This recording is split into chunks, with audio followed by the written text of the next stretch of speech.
should be yours.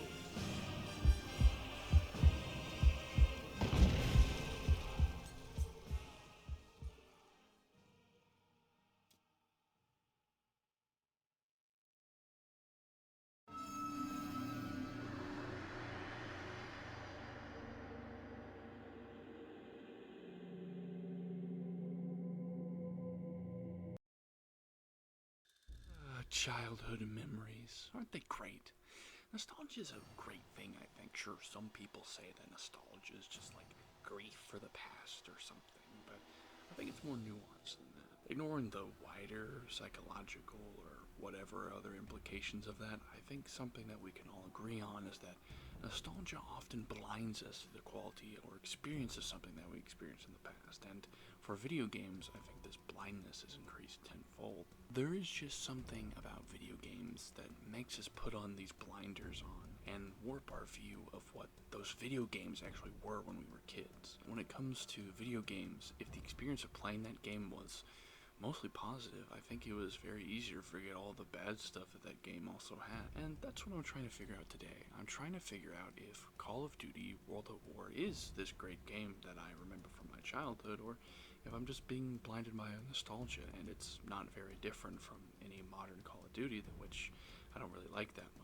One of the great things about older COD campaigns is that when it comes to the game, it just doesn't feel like an addition. They don't feel like this thing that exists just to facilitate you to play the multiplayer mode. Like in Advanced Warfare, sure, the campaign was decent, and it does have some of my favorite COD missions ever. It still feels like its entire purpose was to sell you on the idea of this game's multiplayer instead of being its own solid, independent thing. And this problem, I think, has only gotten worse as the games have progressed. I mean, Modern Warfare 2, the new one's campaign, just seemed like it was a dumb action movie that was setting up the multiplayer in Warzone, and I guess social media engagement, considering how many fucking Ghost and soap edits I'm still seeing on my For You page after months of that game being released. But I digress. When it comes to World at War, the campaign is a focal point. It's not just the side dish to the main course. It is imperative to talk about the campaign when reviewing the game. You can't just give it a small snippet and then move on to the multiplayer. And because this review is revisiting my memories of this game, which is mostly about the campaign, we need to talk about it. The first mission in World at War is Semper Fi. Of course, it is named after the Marines' motto, Semper Fidelis, and this introduces us to a perspective of World War II that is either misunderstood, simplified, or even entirely forgotten. That perspective is, of course, the Pacific theater of World War II. But before I can get into that, just a brief tangent so I'm not mentioning a bunch of this later. The transition slides, or the slideshows between missions, are easily one of my favorite parts of the game.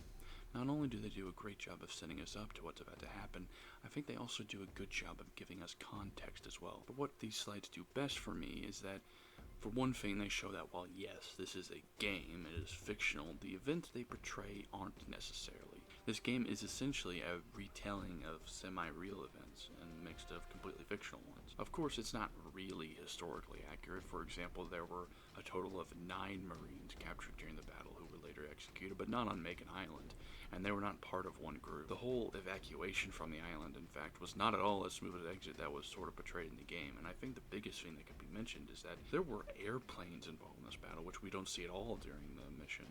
Mainly, again, because the whole evacuation wasn't even really covered.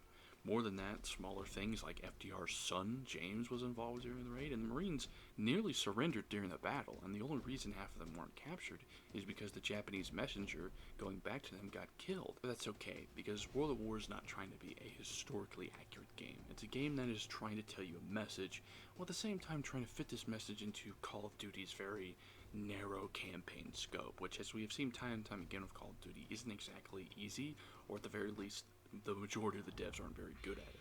And the message that World of War is trying to tell you, not only through these slideshows, but through its gameplay, especially in its gameplay, is that World War II was easily the most brutal and destructive conflict the world will have ever seen, and that war in general is brutal and destructive. And while we get a more clear and definitive version of this at the end of the game, for now the only way we get to see this message is through these slideshows and snippets in them, and the gameplay itself. But I digress. Semper Fi as a mission itself is honestly pretty mediocre. structure, I think the opening is good and does a fairly alright job of introducing some of the stuff you'll experience later in the game and as a overall tutorial, but overall I just don't think it's that good of a mission.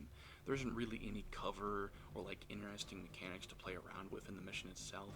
Sure, it's got like a Saving Private Ryan reference, which is kind of stupid and lame, but it's just not very interesting. But yeah, Semper Fi is just fine. It's not really a special mission, but I think it does a good job of setting up what we should expect later on in the campaign. So for that, it bumps it up compared to other missions down the road that I'm not necessarily going to cover all that well.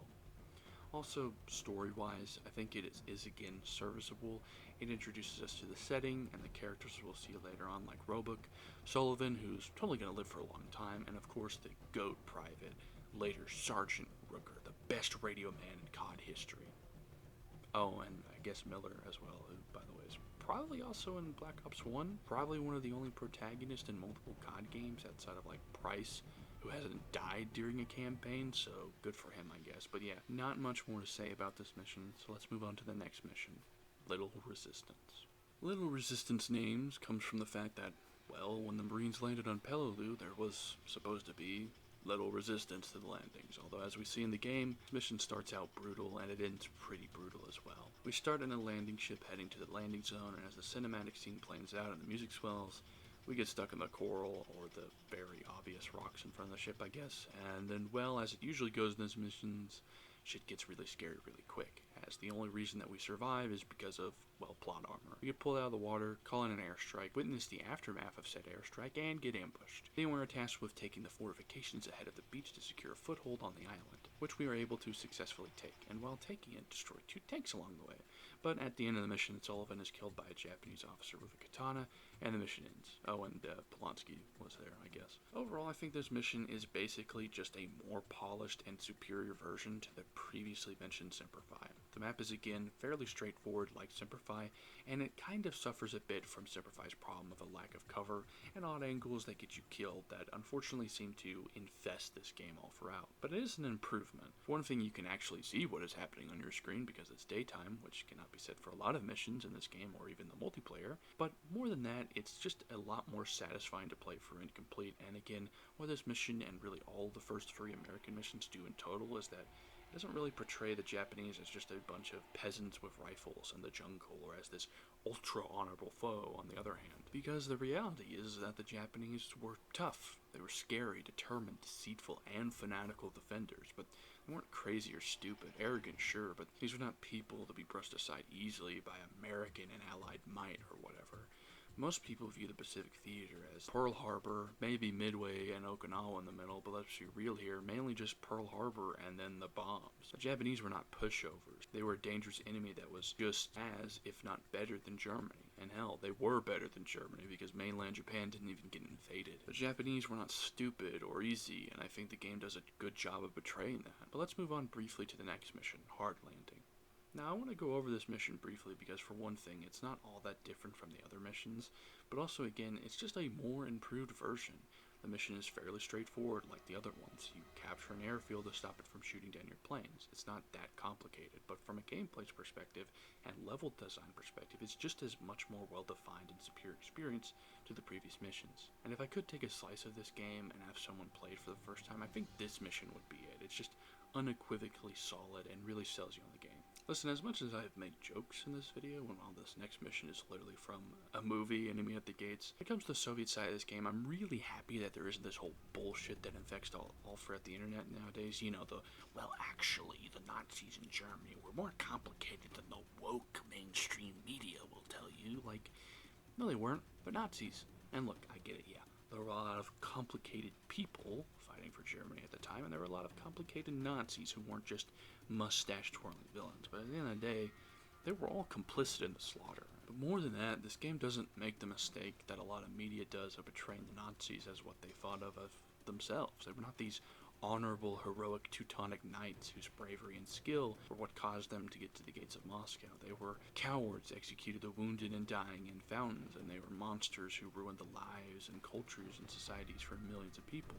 And when circumstances changed and their enemy figured out their game, they lost badly, time and time again. But that's not how a lot of people view the Nazis. Nazis. They view them as like a lot of people view sports. They cherry pick and look at sections of the game and support their narratives. But at the end of the day, what happens during the game doesn't matter. It's the final score that matters. And the Nazis, well, the game was over by halftime for them, whether they knew it or not. As for the mission itself, I think that Vendetta is an excellent mission. That is a classic COD mission up there with some of the greats, and it really is just a delight to replay through and experience. Sure, it's challenging at times, but it's just such a different mission in comparison to the rest of the missions in this game, and it's just a breath of fresh air. But I have to be honest with you now, a lot of this campaign is better experienced than told. I mean, there's only so many times that I can say brutal or any other combinations of synonyms before it gets very tedious, and there are 15 missions in this game in total. More than that, I really do think you should go back and revisit this campaign for yourself. I still think, after revisiting it, it holds up today. So I want to leave the campaign by talking about my favorite mission, Black Cats. Black Cats is my favorite mission for many reasons, one of which is that in my recent hardened campaign of World War, it was just nice to play a mission in which I didn't have to worry about grenades. More than that, it's just really competently made, and again, it's just this breath of fresh air in terms of gameplay, and I really do love the sort of rescuing sailor mechanic that's in it as well. More than that, again, it's just another completely different perspective than we see in any media. Like, forget just video games. I mean, how many times can you think of any media that has Navy pilots in the Pacific and then narrow that down to search and rescue anti-submarine planes? It's not a lot.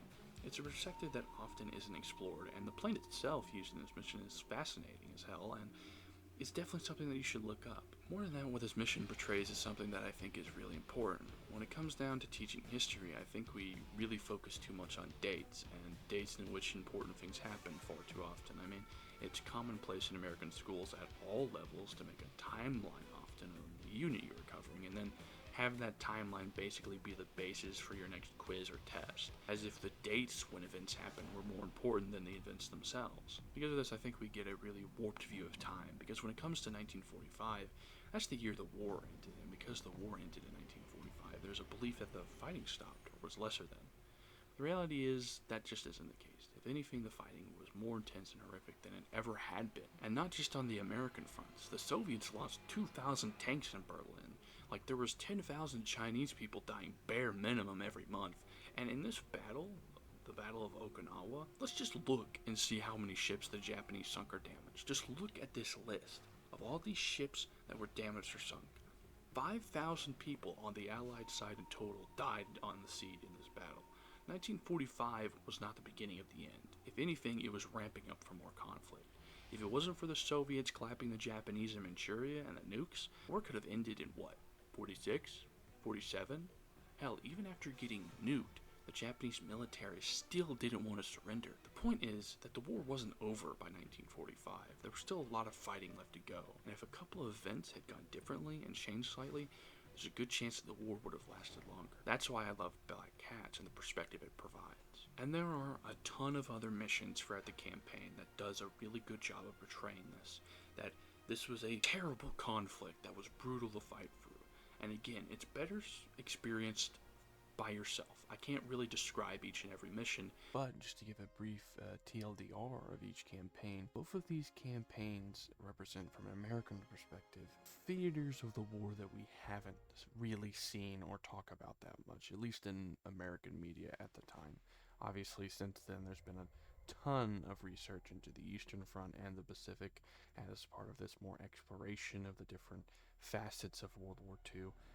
And as we continue to go on in history, I think we'll gain even more perspectives and more content that we didn't really consider before. But specifically, the American campaign is all about sort of contrasting the narrative of the Western Front and what it was about. Because the Western Front, I think, is portrayed as sort of this noble thing, you know, where the Americans were the liberating heroes and so on and so forth. There's this idea that the Western Front was more honorable, not necessarily easier, but it was definitely a lot less intense and a lot less horrific in terms of combat, at least. And the Pacific Campaign's goal is specifically a counter to that narrative, that World War II was not all sunshine and rainbows for American forces, and that it was a brutal hellhole to slog through. It wasn't this honorable undertaking that led to them being heroes, really. And of course, again, the Soviet campaign is all about portraying the blood-filled retribution that the Soviets inflicted on the Germans, which is something that, again, we don't really talk about because we talk about us, aka Americans, fighting the Nazis and not the Soviets who inflicted the most damage upon them. And I really appreciate that the campaign went into a different direction than most World War II media had gone in during the time. It's definitely a different perspective than a lot of stuff you'd find around the same time period. And it's a really great experience. It's something that you have to experience, as I've said, and I'm not going to talk much more about it, but truly do go buy this game just for the campaign. But anyway, You know what I love about World of Wars multiplayer is that it is unabashedly terrible.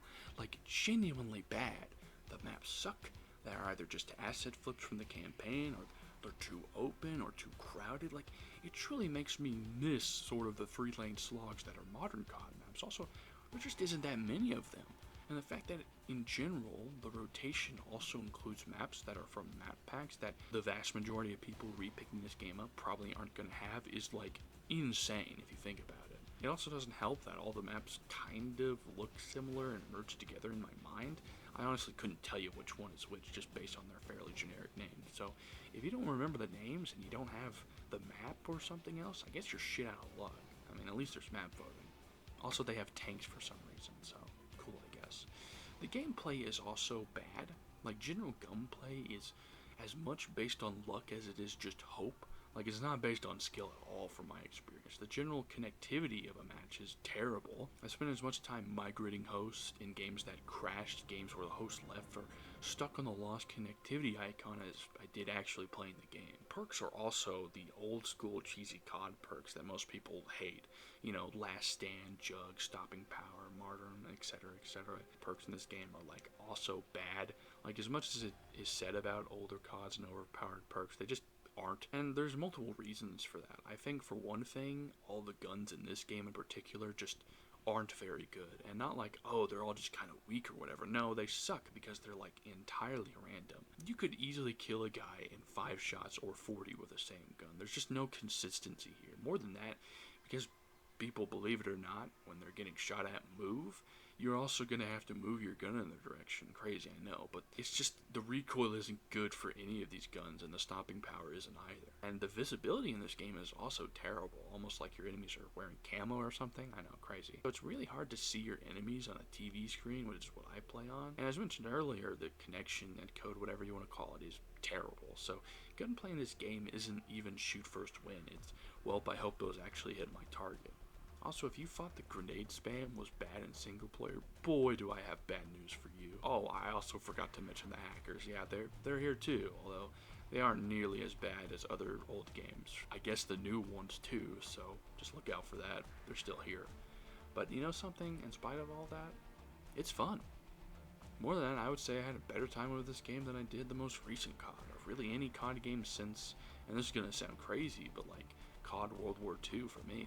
And the only reason I think I liked that game was because of friends and like prop hunt. Also, the later stages of that game were pretty good. It's kind of underrated. Or maybe it was when Infinite Warfare came out and my Xbox One broke, so I just decided to play BO1 instead. Now looking back and thinking about it, it's been a rough couple years for Call of Duty. Actually, more like a decade now that I think about it. I think the main reason I enjoyed this, weirdly enough, is because there's no expectations. No one cares. Oh, you went negative in a previous game? Nobody cares. And again, more than that, there just isn't anything to get toxic over in World of War. Yeah, hackers suck, but everybody has like Jug or MP40s with suppressors. Everybody's got a bazooka and satchel charges, and there's fucking tanks, and yet nobody cares. If everybody in this game is playing in a toxic way, because that's just how you have to play the game, then what's there to get mad about? There's no challenges, there's no camos, all the weapon challenges are completed just by killing people with the weapon, and even then, they only unlock attachments which only you could use one of, and they aren't very useful anyway. More importantly, there's no kill streaks. Okay, sure, there's like 3, but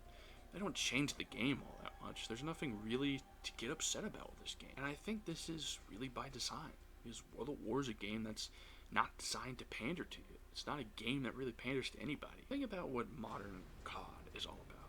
It's mainly about selling skins to people born after 2010 who think people like Homelander and Twitch streamers are great role models who are cool and epic instead of weird losers with fetishes for their mothers. And that many of them, while appearing strong and brave on the outside, are actually weak cowards lacking in real moral convictions and an actual backbone, whose personalities and feelings are so paper thin that even the mildest amount of criticism or hardship makes them combust.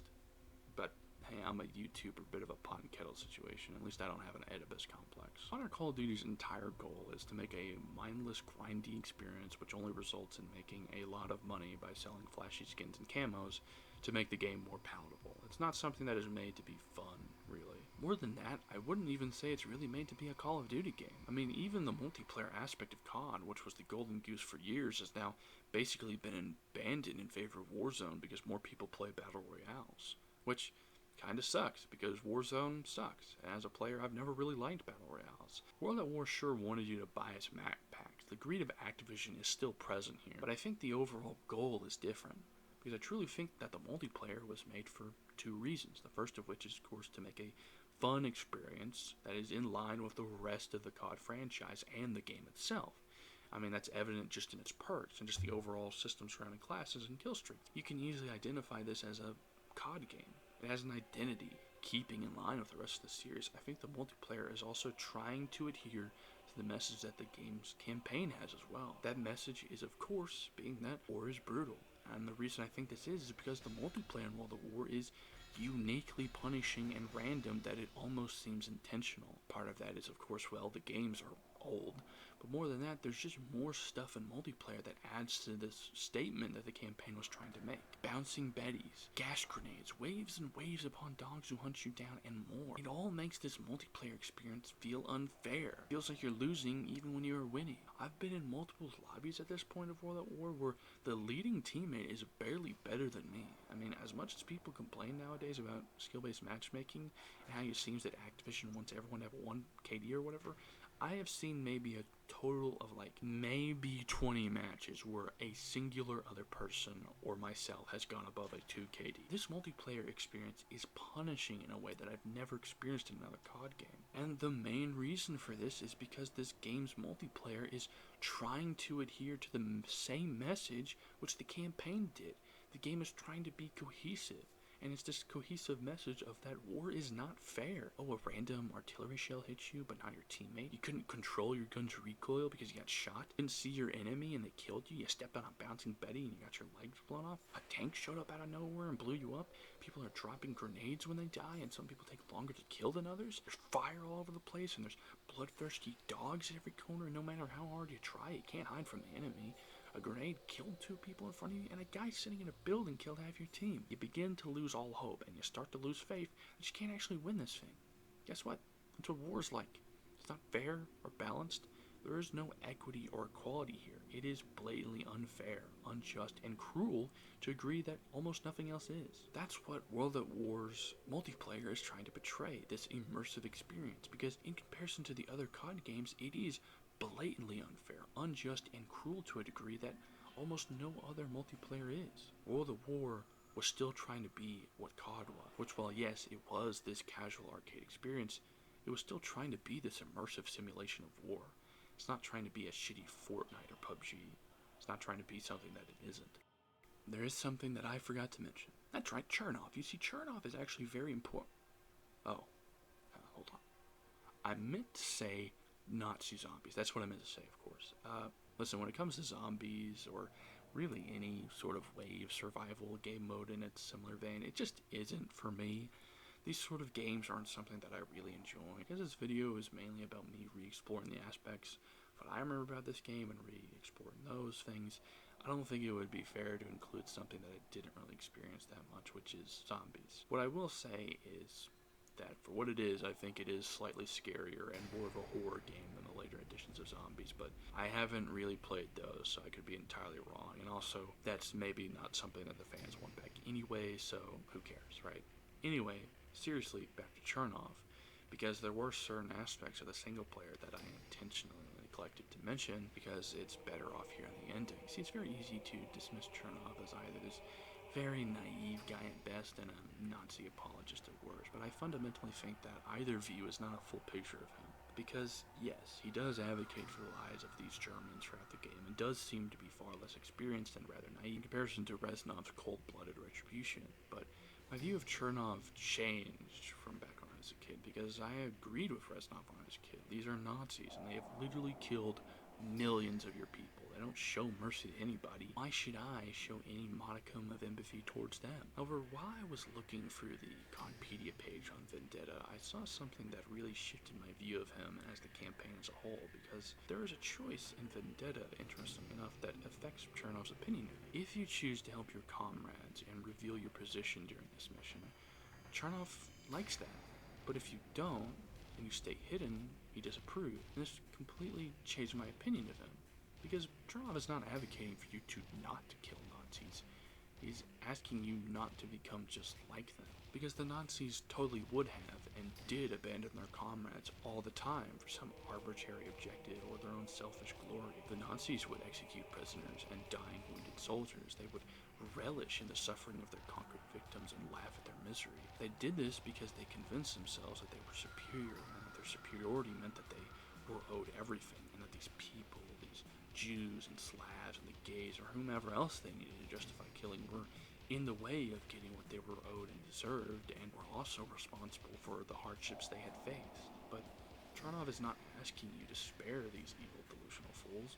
He's asking you not to stoop to their level of cruelty, to not become these barbaric monsters who have lost their humanity. He's asking you to be a hero. Chernov is great because he highlights what I have ignored to mention in this entire video, which is whom this message in this game is actually for. You see, World at War's message about war being this brutal, horrific thing is for someone. It's for the people who watch other war shows and movies, or for the people who play modern Call of Duty, I guess, who come away from these games thinking that war is this tactical, fun time, or they become heroes fighting for a just and righteous cause. But World of War is different, because while it does try to make this fun video game like other Call of Duties have tried, it does this by showing that the war isn't fun at all, in spite of the video game being fun. It's something that's horrific, and it's something that should never be desired, and it's something that you cannot survive intact if you survive at all. It will take everything from you, and often it'll change you so wholly as to make the differences between you and your enemy shrink with each passing day. There's a reason this game starts with Pearl Harbor and not the invasion of Poland, because this game is from an American perspective. Because in Pearl Harbor, we were attacked. America was. We had to defend ourselves. But in the game, by 1945, when can you remember an instance of Pearl Harbor even being mentioned? Because at that point, it didn't matter in the game and really in real life. Because if 2,000, almost 3,000 Americans who died at Pearl Harbor was this unacceptable event that had to be avenged, then the 12,000 Americans, and at a high estimate, the 250,000 Japanese soldiers and civilians must have been an unmitigated disaster. But at that point in the war, the Battle of Okinawa was just numbers. It was the cost of war. And if you're keeping track of the till, the high estimate for Okinawa means that more Japanese people died there than at Hiroshima. And if you're really being generous with the numbers, the same amount of Japanese who died at Okinawa is the same as both atomic bombings combined. And there's a reason the game ends with showing us after this great triumphant victory at Berlin, the atomic bombings, and it isn't by accident that we were shown this random speech by MacArthur directly after. There are two things to be taken from this speech in the greater context of the game as a whole, which is that we the people who are left in the wake of the greatest human tragedy, which is World War II, have an opportunity to create this better world where the tragedy and slaughter on the scale of World War II will never be possible again, and that we as individuals have in us this ability to make our cultures, societies, countries, and our world a better place. The other thing to be taken from this speech is a simple question. Did we? Did we build a better world in the wake of World War II, founded upon this faith and understanding of tolerance and justice? Or did we become the very thing we swore to destroy? In the wake of this barbaric nature of war, have we become these brutal, cruel people? Do we now exist to destroy and cause suffering because we feel superior? Because we feel like we are owed something? Do we now cause suffering and inflict brutal cruelty on the world on a scale never seen before? Have we lowered ourselves to our enemies' levels where we are no better than them? If we looked in a mirror, could we even tell the difference between us and them anymore? It's ironic in a way what Call of Duty has become, because in many ways, while this message is for us as individuals, through Call of Duty as well. Did Call of Duty lower itself and become no better than the things and the media that it used to criticize? Is this a game series built now on trust that tries its best for its users to make a fun and rewarding experience at times, while also being thoughtful and telling an important message? Or has it succumbed to the greed and deceit that has plagued the gaming industry since its inception? Is it this immersive game that tries to show the horrible brutality of war? Or is it now nothing more than a pretty piece of propaganda to funnel teenagers into the military-industrial complex to be used and abused until they are no longer useful? Well, I don't think anyone can tell you what we or our world has become in the wake of World War II.